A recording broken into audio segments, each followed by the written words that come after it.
오늘 신도시 정비와 관련된 노후 계획도시의 녹색 순환 정비를 위한 특별법, 약칭 녹색 순환 정비법을 발의합니다. 일기 신도시 주민들의 정비 요구가 크다는 것을 알고 있습니다. 도시가 조성된 지 약 30년에 가까운 시간이 흐르면서 과도한 인구 밀집과 주택 및 기반시설의 노후화로 인해 주민 불편이 큽니다. 신속하고 효율적인 정부가 이루어지도록 국가와 지방자치단체의 지원이 필요하다는데 공감합니다. 그러나 이는 5개 일기 신도시만의 문제가 아닙니다. 일기 신도시와 인접한 도시들도 함께 노후화되고 있습니다. 전국의 20년 이상 된 노후주택 비중이 49.1%이고 30년 이상 노후주택 비중이 19.4%입니다. 따라서 앞으로 노후도시를 정비하는 사업은 광범위하게 그만큼 장기적으로 이루어지게 될 것입니다. 전국의 주요 도시를 재건하는 수준의 엄청난 일입니다. 용적률이나 종상향 등의 혜택만 따져서 될 일은 아닙니다. 이 엄청난 사업이 실제로 실현 가능하고 지속 가능하려면 무엇을 준비해야 되는지 먼저 따져봐야 합니다. 구체적인 실행 방법을 고민하되 미래사회로 가는 커다란 방향을 담아야 합니다. 그래서 저는 이번 법안에서 노후 계획도시 정비의 2가지 큰 방향을 제시했습니다. 첫 번째는 기후위기에 대응하고 폐기물을 최소화하는 녹색 정비입니다. 새롭게 조성된 건물과 도시는 미래사회의 기준에 맞아야 하고 기후위기의 한 복판을 견뎌내야 합니다.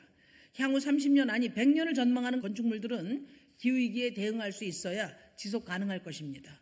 우선 새로이 조성되는 도시는 녹색 건축물로 신축되거나 리모델링 하도록 했습니다. 녹색 건축물은 녹색 건축물 조성지원법에 따라 재생에너지 활용과 에너지 효율화를 통해 탄소 배출을 감축하는 건축물을 말합니다. 기후위기에 대응하는 녹색 건축물은 폭염이나 혹한 이로 인한 난방비와 냉방비 폭탄을 막아줄 것입니다. 주민들에게 냉난방비 걱정 없는 쾌적한 집을 제공할 겁니다. 또한 건설 폐기물 발생 최소화를 위해 건설 자재의 재활용을 수월하게 하는 분별 해체를 하고 재활용 건축 자재인 순환 골재를 사용하도록 했습니다. 현재는 건설 폐기물 재활용법에 의해 공공건설에만 적용되고 있는 것을 확대한 것입니다.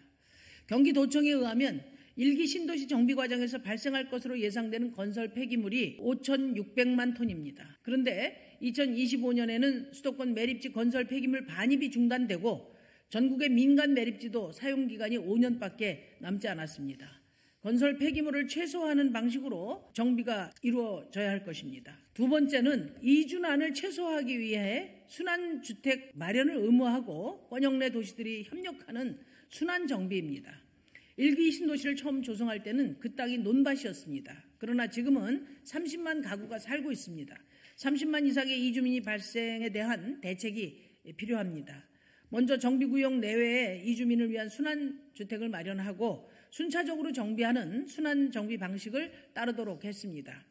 또한 대도시 권역별 협의체라는 개별 기초지자체를 뛰어넘는 의사결정 구조를 만들어서 같은 권역 내 정비 순서를 조율하고 서로 협력해서 이주 대책을 준비할 수 있도록 하였습니다. 이 이외에 대상과 절차에 관련된 구체적인 내용을 몇 가지 더 말씀드립니다. 첫째, 정비 대상이 되는 노후 계획도시는 택지 개발 사업 등으로 조성된 100만 제곱미터 이상의 지역과 인접한 구도심으로서 조성 후 20년 이상 경과한 지역입니다.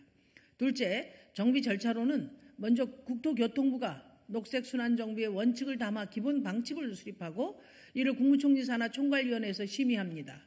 이후 국토부가 지자체의 신청 등을 받아서 정비구역을 정하며 지자체에서는 기본계획을 수립합니다. 셋째, 지원사항으로는 용적률 등을 포함한 건축규제 완화와 정부 및 지자체의 보조, 융자 그리고 출자를 담았습니다. 특히 녹색 건축물 조성을 촉진하고 여기에 필요한 재원은 정부나 지자체가 출자해서 비용 부담을 덜 수 있도록 했습니다. 이미 국회에는 정부 법안을 포함해서 12개의 관련법이 발의되어 있습니다. 하지만 안타깝게도 다른 법안에서는 탄소 배출 절감이나 폐기물 대책 등 미래 도시에 대한 고민이 전무합니다. 이주 대책도 개별 지자체가 알아서 세우도록 되어 있어서 실효성이 의문스럽습니다. 향후 법안 심사 과정에서 이런 부분이 보완되어야 합니다. 단순 도시개발을 정부가 지원할 필요는 없습니다. 정부는 녹색과 이준안 최소화라는 공공에 기여하는 방향을 명확히 제시하고 이에 부응할 때만 규제 완화나 재정 지원을 해야 한다고 생각합니다. 향후 신도시 정비 논의가 총선용 거짓 약속이 되거나 사람을 쫓아내는 방식의 무분별한 개발이 되지 않도록 해야 합니다. 이제 도시 정비에도 공공의 가치를 담아야 합니다. 그런 법이 제정될 수 있도록 국토교통위원으로서 노력하겠습니다. 감사합니다.